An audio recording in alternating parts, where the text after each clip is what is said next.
Hello दोस्तों, आपका D17 classes में स्वागत है। हम डीसी मशीन पढ़ रहे थे। इससे पहले वाले लेक्चर में हमने डीसी मोटर की स्पीड कंट्रोल मेथड के बारे में जाना, जिसमें हमने शंट डीसी मोटर के लिए मैग्नेटिक फील्ड कंट्रोल मेथड देखा था। आज के इस लेक्चर में हम आर्मेचर कंट्रोल मेथड देखेंगे शंट डीसी मोटर के लिए। तो चलिए शुरू करते हैं। तो शंट डीसी मोटर में स्पीड कंट्रोल के लिए हमने इससे पहले वाले लेक्चर में क्या मैग्नेटिक फील्ड कंट्रोल मेथड देखा था, जिसे फ्लक्स कंट्रोल मेथड भी बोलते हैं। लेकिन आज के इस लेक्चर में हम क्या देखेंगे, आर्मेचर कंट्रोल मेथड। ठीक है।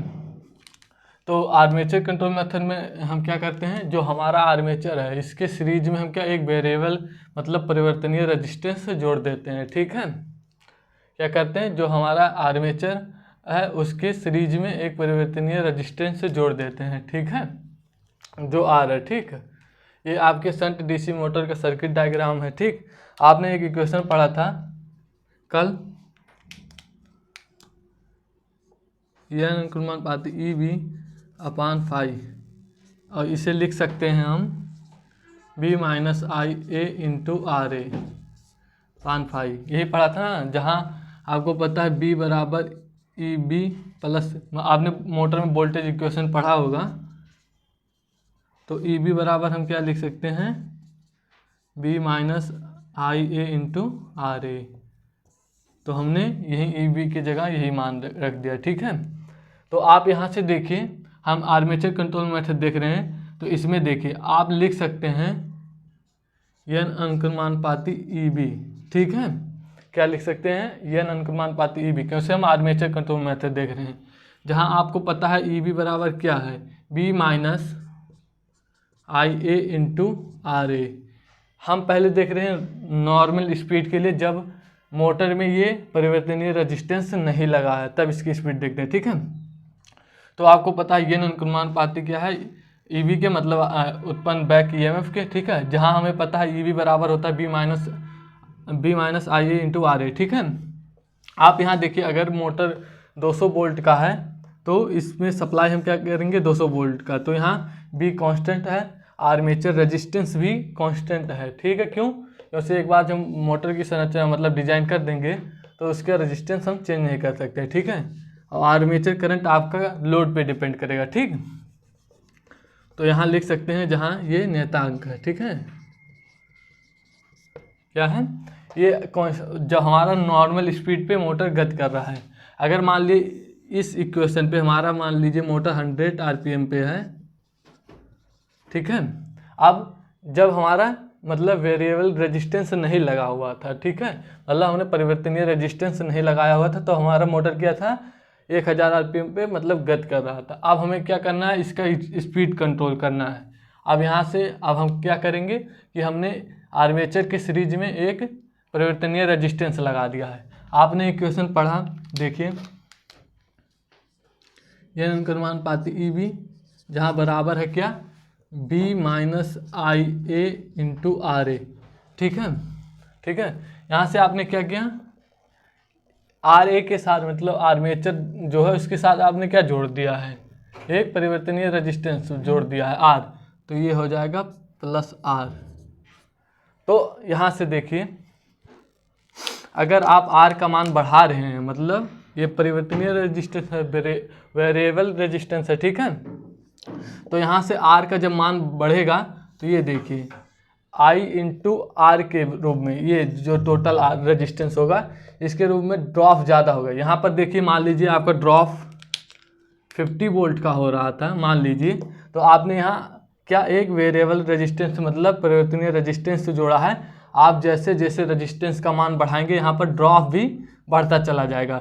पहले 50 वोल्ट का हो रहा था, हो सकता है आर जोड़ने के बाद 60, और आर का मान बढ़ाएंगे यहाँ 70, 80, 90, ऐसे बढ़ते आपका ड्रॉप चला जाएगा। ठीक है, तो यहाँ से बी का मान देखिए ड्रॉप घटेगा, तो आपका ये क्या है टोटल 200 वोल्ट है। यहाँ जिससे देखिए आपका 200 वोल्ट में 50 वोल्ट घट रहा था, तो ई बी कितना मिल रहा था 150 वोल्ट। ठीक है, अब आपका तो ये तो बी कांस्टेंट है। ठीक है, लेकिन यहाँ पर अब क्या आपका ड्रॉप बढ़ता जा रहा है, ड्रॉप 70 हो गया, 80 हो गया, तो 200 में से जितना घटेगा ये देखिए, पहले यहाँ 150 प्राप्त हो रहा था, अब वोल्टेज यहाँ देखिए ड्रॉप ज़्यादा हो रहा है वोल्टेज के रूप में। तो यहाँ अब 120, 110, 100 ऐसे मिलेगा। तो आपका अब यहाँ पर ई बी ऐसे मिलेगा, ठीक है, 120, 110, 100 ऐसे। मतलब पहले यहाँ जहाँ 150 मिल रहा था, अब यहाँ वोल्टेज कम मिल रहा है। देखिए बैक ईएमएफ, तो आपका स्पीड भी तो घटेगा। देखिए यहाँ पर ड्रॉप कम था, जैसे ही हमने वेरिएबल रेजिस्टेंस जोड़ा, मतलब परिवर्तनीय रेजिस्टेंस जोड़ा, तो क्या हुआ, ड्रॉप अधिक हो गया। ड्रॉप अधिक होने के कारण ईबी जो है उसका मान घटने लगा। अगर उसका मान घट रहा तो देखिए एन अनुपाती है ईबी के, तो एन का मान भी घट रहा, मतलब स्पीड भी घटेगी आपकी, ठीक है। लेकिन कहने का मतलब क्या है, आर का मान बढ़ाने पर, क्या, आर का मान बढ़ाने पर स्पीड घट रहा है, ठीक है। आर का मान मतलब परिवर्तनीय रेजिस्टेंस का मान बढ़ाने पर एन मतलब स्पीड घट रहा है, ठीक है, ठीक है। तो इस कहने का मतलब ये क्या है, जो हमारा नॉर्मल स्पीड था कितना था, 1000 आरपीएम था, क्या था, 1000 आरपीएम। तो इससे नीचे की गति को हम कंट्रोल कर सकते हैं, मतलब इससे नीचे की गति को हम प्राप्त कर सकते हैं। जैसे 1000 से नीचे की गति, क्यों से, देखिए नॉर्मल स्पीड से हम कम की गति को नियंत्रित कर सकते हैं, मतलब प्राप्त कर सकते हैं, ठीक है। अब इसी रेजिस्टेंस को आप, मतलब अब जैसे हम बढ़ा रहे थे, ठीक है, इसी को आप कम करते जाइए, फिर स्पीड बढ़ते चला जाएगा, फिर इसे एकदम से 0 कर दीजिए, तो ड्रॉप क्या हो जाएगा, आई इंटू आर के रूप में, मतलब वही ड्रॉप, मतलब आपका मोटर फिर से 1000 आरपीएम पे रन करने लगेगा, ठीक है।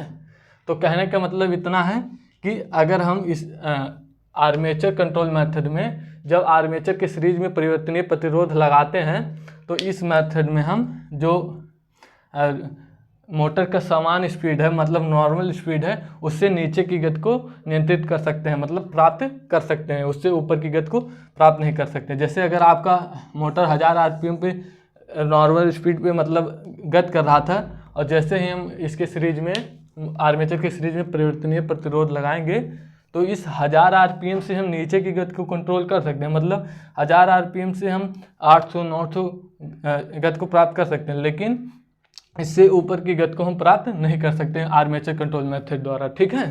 तो कहने का मतलब यही था, ठीक। अब इसे हम कैसे लिखेंगे,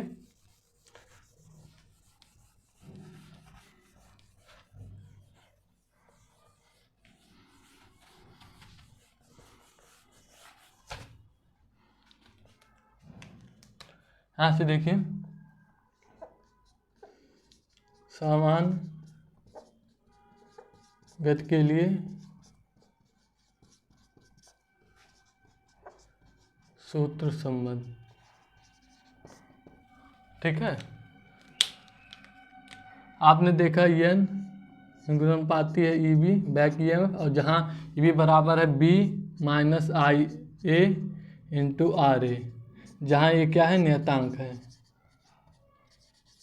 आपका वोल्टेज कांस्टेंट है, आर्मेचर रेजिस्टेंस कांस्टेंट है, ठीक है। इस समय आपका क्या है, जो परिवर्तन आर्मेचर के साथ क्या है, सीरीज में अभी वेरिएबल रेजिस्टेंस नहीं जुड़ा है। समान गति के लिए हम सूत्र देख रहे हैं। अब क्या देखेंगे, जब हम गति को नियंत्रित कर रहे हैं, ठीक है, गति नियंत्रण के लिए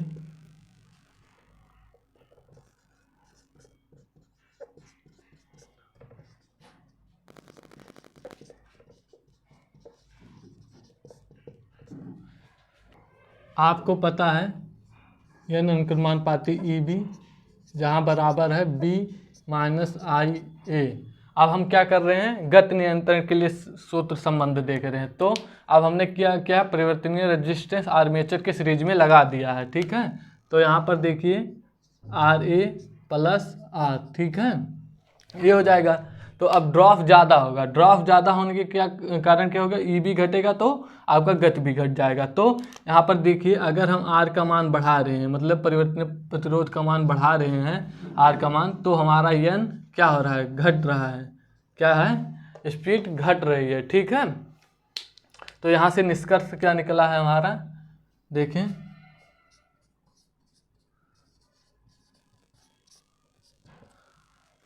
निष्कर्ष ये निकला है कि एन व्युत्क्रमानुपाती है आर के। क्यों, जैसे देखिए आर का मान बढ़ाने पर एन का मान घट रहा है। अगर आर का मान बढ़ाने पर एन का मान बढ़ता तो एन अनुक्रमानुपाती आर के हो जाता, लेकिन क्या हो रहा है, आर का मान बढ़ाने पर एन का मान घट रहा है, मतलब एन व्युत्क्रमानुपाती है आर के, ठीक है। अर्थात परिवर्तनीय प्रतिरोध आर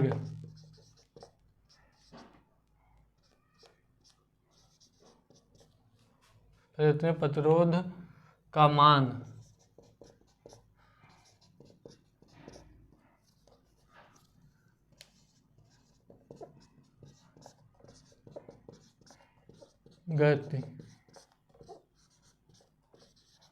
घटता है, ठीक है।